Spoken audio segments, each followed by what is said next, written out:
Electronic పరికరాల వేస్ట్తో పర్యావరణానికి పెనుముప్పని Palamaner MLA Amarnath Reddy అన్నారు.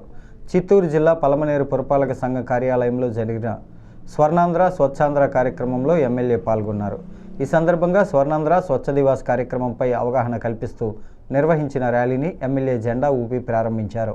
ఈ సందర్భంగా ఎమ్మెల్యే మాట్లాడుతూ ప్లాస్టిక్ వ్యర్థాలతో పాటు ఎలక్ట్రానిక్ పరికరాల వ్యర్థాలతో పర్యావరణానికి తీరని నష్టం వాటిల్లుతోందని, మానవాళి మనుగడకే ప్రశ్నార్థకంగా మారుతోందన్నారు.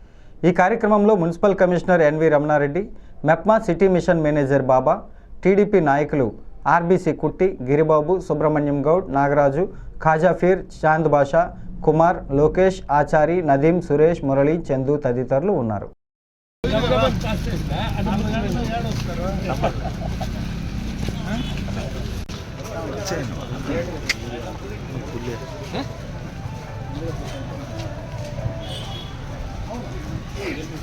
నాకే తెలియదు, స్టేట్ ప్రోగ్రాము ఆయన ఊర్లో ఉండిపోతుంది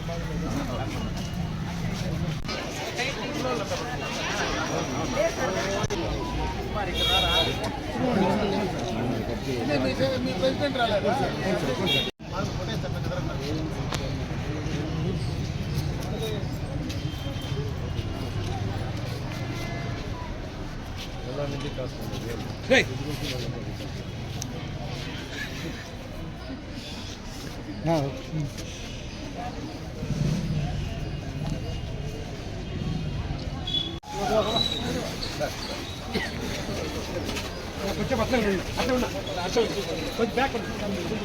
వెనకాలే ఉన్నాం.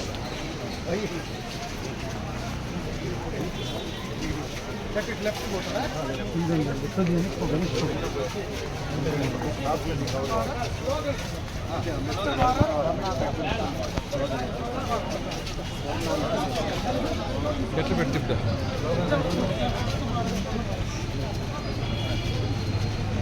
స్వర్ణాంధ్ర స్వర్ణాంధ్ర స్వర్ణాంధ్ర స్వర్ణాంధ్ర స్వర్ణాంధ్ర స్వర్ణాంధ్ర స్వర్ణాంధ్ర స్వర్ణాంధ్ర స్వర్ణాంధ్ర స్వర్ణాంధ్ర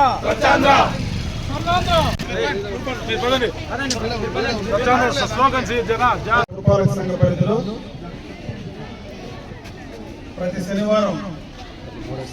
ప్రతి మూడవ శనివారం స్వర్ణాంధ్ర స్వచ్ఛాంధ్ర ప్రోగ్రాము రాష్ట్ర ప్రభుత్వం, రాష్ట్ర ముఖ్యమంత్రి గారి ఆదేశాల మేరకు ఈ కార్యక్రమాన్ని ప్రతి మూడవ శనివారం కూడా క్లీన్ అండ్ గ్రీన్ అనే కార్యక్రమం కింద నిర్వహించడం జరుగుతూ ఉంది.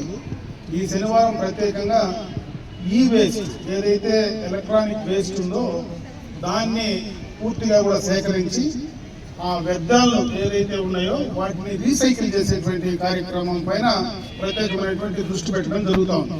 ఎందుకంటే ఇదొక పర్యావరణానికి ఇదొక పెనుముప్పుగా పరిగణించేటువంటి ప్రమాదం ఉందని మన రాష్ట్రమే కాదు, దేశమే కాదు, ప్రపంచ దేశాల్లోనే ఈ వేస్ట్ ఏదైతే ఎలక్ట్రానిక్ వేస్ట్ ఉందో దీని ద్వారా పర్యావరణం పూర్తిగా కూడా దెబ్బతింటుంది, సమతుల్యత దెబ్బతింటుంది. పూర్తిగా ప్రపంచంలో మానవాళి మరి మనుగడకే ఇది ఒక ప్రశ్నార్థకంగా మారుతుందనేటువంటి విధానంని మన శాస్త్రజ్ఞులు కూడా గుర్తించడం, పర్యావరణానికి సంబంధించినటువంటి అధ్యయనం చేసేటువంటి ఎంతో మంది దీనిపైన ప్రత్యేకంగా కూడా మాట్లాడడం, దాన్ని పూర్తిగా నిర్మూలించాలా, ఏదో రకంగా దాన్ని రీసైకిల్ చేసి పర్యావరణం దెబ్బతినకుండా దాన్ని సమతుల్యత పాటించే విధంగా కూడా కార్యక్రమాలు తీసుకోవాలని ప్రపంచవ్యాప్తంగా కూడా ఈ కార్యక్రమం చేస్తా ఉన్నారు. దాంట్లో భాగంగానే మన ముఖ్యమంత్రి గారు మన రాష్ట్రంలో ఈ కార్యక్రమాన్ని ఈ రోజు ప్రజల్లో అవగాహన కల్పించడానికి ఈ యొక్క ఈ వేస్ట్ కార్యక్రమం ఏదైతే ఉందో దాన్ని సేకరించడం, ఆ సేకరించినటువంటి ఈ వేస్ట్ అంతా కూడా రీసైక్లింగ్ చేసేటువంటి కార్యక్రమం తీసుకోవాలనేటువంటి ఆలోచనతోనే ఈ రోజు ప్రత్యేకంగా ఈ కార్యక్రమాన్ని రూపొందించడం జరిగింది. దీన్ని ప్రజల్లో మరి పట్టణ ప్రాంతాల్లో అంటే ఈ రోజు గ్రామాల్లో కూడా ఈ వేస్ట్ ఎక్కువగా కూడా పడేటువంటి అవకాశాలు ఉన్నాయి. ఎందుకంటే టెక్నాలజీ డెవలప్ అవుతా ఉంది, కనెక్టివిటీ పెరుగుతూ ఉంది, ఎక్కువగా కూడా సెల్ ఫోన్లు కావచ్చు, రకరకాలైనటువంటి ఈ యొక్క ఈ వేస్ట్ ఈ రోజు అన్ని రకాలుగా కూడా ఎక్కడంటే అక్కడ పారేస్తున్నాం. అది పర్యావరణంలో మరి అది కలిసిపోకుండా అలాగే నిలిచిపోయి ఇబ్బంది కలిగేటువంటి